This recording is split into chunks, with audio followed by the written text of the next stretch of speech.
Just out to move on slightly, I know that you've had a model of leadership around for, we've talked about this before, and this is about personal leadership. And so what do you see in terms of that personal leadership? Because if you're doing that for everybody else, what are the things that you need to be paying attention to as a leader in order to be able to do that for everyone else? Oh, yes. So years ago, I was very, very lucky to work with some people in the military, some of the leadership effectively. I learned some of their principles around, how they go to war and all those sorts of things. And one of the terms I absolutely loved was from a Apache helicopter pilot that spoke to me about situational awareness. And situational awareness, obviously, is something that almost any pilot understands. What that means is, how are you keeping an eye on all the dials at all times? Because if we all watch those TV shows like Aircraft Crash Disaster, quite often it's human error that causes these things because somebody is just relying on their bias too much or their own judgment too much. And they've forgotten to look at what's actually the dials are telling them. And so I think for us right now, people leading businesses, it's actually, what situational awareness are you applying to yourself each day? What's your checklist? How did I sleep last night? What sort of mood am I in? What am I doing in order to be the best? What I can bring today is the best that I can bring. And I think there's a discussion that sometimes you can only bring 100% of your 80%. If that makes sense, because we're human beings too. I'm a person outside of work, and I've got a family and all of these things and problems outside of work. So it's always about, I think, having a situational awareness sense check of oneself at the moment. And if I look at my own situational awareness, go, my goodness, we have so many problems and difficulties that we're now trying to immediately manage as a result of the conflict in Iran. So we're now thinking of basic things like supply chain integrity.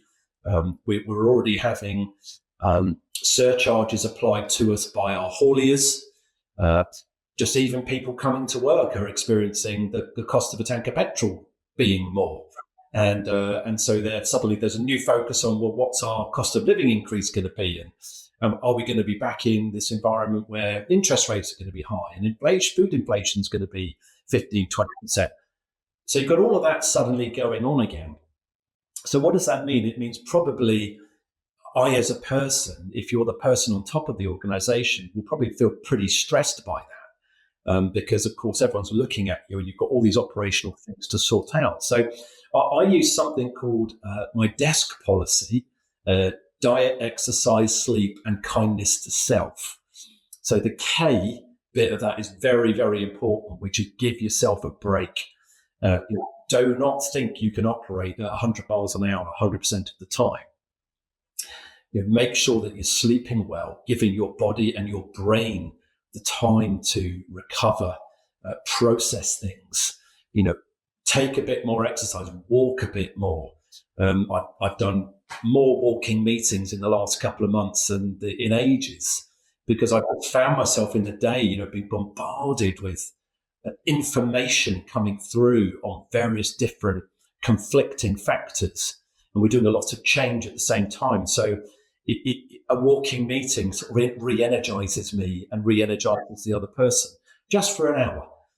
So it's finding, I guess, through your situation awareness, the ability to understand self, to then go, okay, well, what do I need to do to make sure that I continue to make good decisions? That's what people want right now.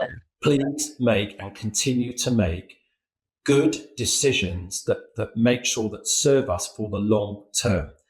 Don't panic. Don't start deciding things, under stress or duress or pressure. And that's the worst possible place you can be when you're running a business of any size, is making decisions under unnecessary pressure, particularly if you're placing that pressure on yourself, Lois. And you can ease that pressure, of course you can, by caring for yourself in perhaps self-caring.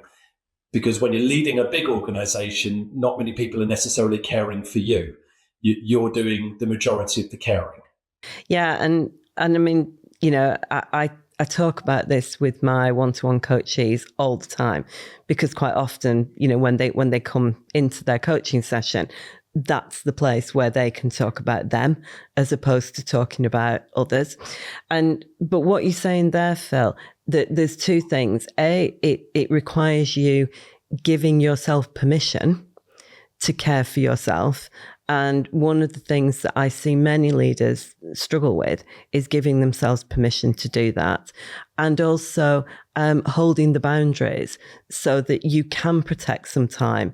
If you're going to do a walking meeting, that somebody else doesn't come in from left field and say, oh, I need you on a Teams call or a Zoom call.